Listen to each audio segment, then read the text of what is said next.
Hello, this is Mrs. Scott. We're going to go over the order of operations notes. And we've got the operators listed there in case you need a refresher on which ones to use. And we're going to just evaluate some expressions here. We have to think like Python would. So Python uses order of operations just like your math teachers would want you to. So just like you were taught to in math. So PEMDAS, please excuse my dear Aunt Sally, or parentheses, exponents. When we do M and D, they're together, multiplication, division from left to right, and then addition, subtraction from left to right. So we're going to evaluate the expressions we see here and come up with the answer we believe to be correct. I'll let you know if it's correct. So if you want to go through these on your own, that would be good. So you can pause it. You've got the same document in Google Classroom on the classwork tab.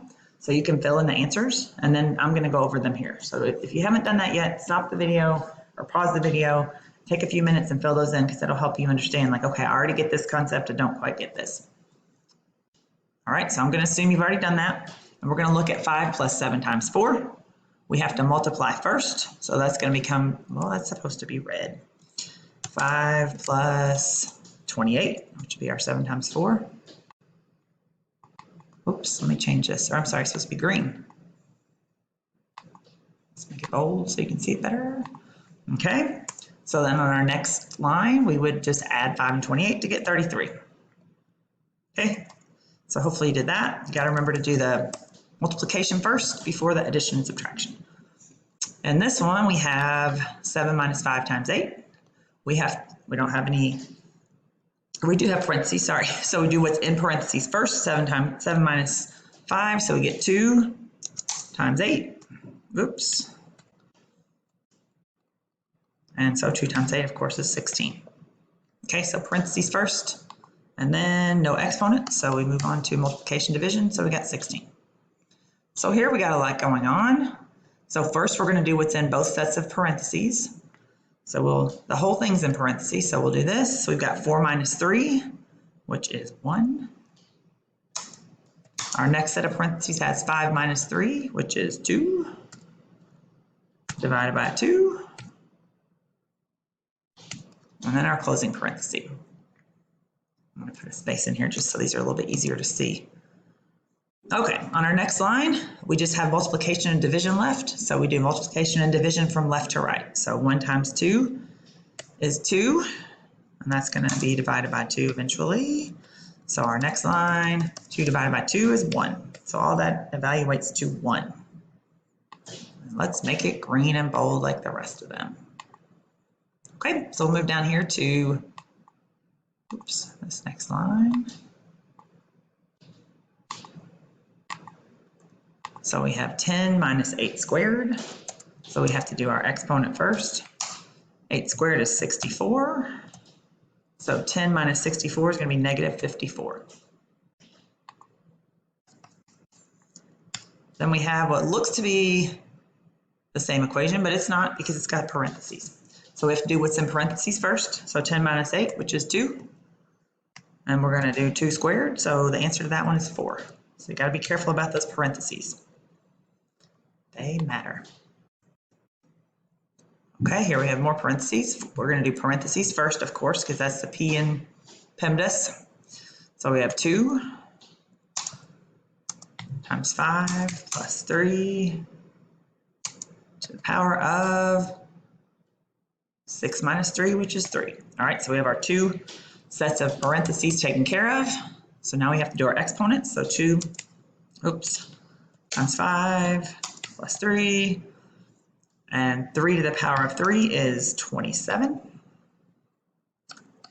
So next we're going to do multiplication, which will be 10 plus 27. And then we add 10 plus 27, 37. All right. On our next line, we're just practicing some modulus because that's new to everybody, new to most people. So remember, whenever we use modulus, the answer is the remainder if you did a division problem. So you have to think back to grade school math when you first learned to divide. Then we divided 4 by 2 The answer is 2, and there's no remainder. So this one, the answer is 0, because there is no remainder, and that's fine. A lot of times that's what we're looking for whenever we use modulus and modular division in Python. Okay, in this case, 7 mod 3, the answer is 1. And if you think back to your early division days, the answer to 7 divided by 3 would have been 2 remainder 1. So all the modulus returns is the remainder. In this case, 100 mod 98. 98 would go into there once with a remainder of 2. So this one would be 2. And then we have 27 mod 11. This one would be 5. It'd be a remainder of 5. And that's all for that. And we're going to scoot down to this next section. And we've talked about how Python cannot do multiplication by juxtaposition. So like, where's an example here? 7x has to be converted to 7 star x to mean 7 times x. So you have to remember that. So I want you to, and we are going to convert these equations that you might see like in your math book or you might write out for math. We're going to convert them into something that Python could actually understand. So we have to remember to use all those operators. So the first one, and again, if you haven't done this yet, I would encourage you to maybe just do the first one now on your own. Pause this video, do the first one, and then watch it and see how you did. And you can do that with each one. So that way you're actually practicing. That's how we did it in class too. There was no video, it was just live. Okay, so we have y equals, so y is a good variable name. Remember they have to start with a lowercase letter, and that one does. So we have x squared, so we have to do x star star 2 minus 4x, which means 4 times x, plus 2. So that's how we would have to write it for Python to be able to calculate it for us. Okay, now we have y equals x over 3x squared. So again, y is a good variable name, so that'll do. Y equals, and then we have x, and we use this / to divide.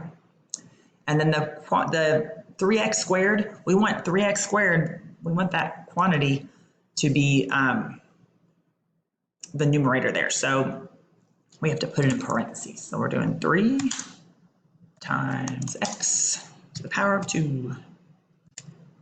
Okay, so you got to make sure you have parentheses around all of that because we want all that to be calculated before before x divides it. Is that right? Yeah. Okay, then we have a equals b plus c over b times c. So we have a equals, and again, we have to use parentheses on both of these. So b plus c in parentheses, and then we divide, and then b times c. Also in parentheses. Okay, then we're going to come down here. We have x equals g, m1 and m2. M1 is just a variable name, so it's just not a one-letter name, it's a letter number name. So that's a little bit confusing to people, but so f equals g times m1 times m2 over d squared. All right, so it is not customary to use a capital F. We've talked about that. It's not okay to have a variable name that's capital F. So let's make it lowercase.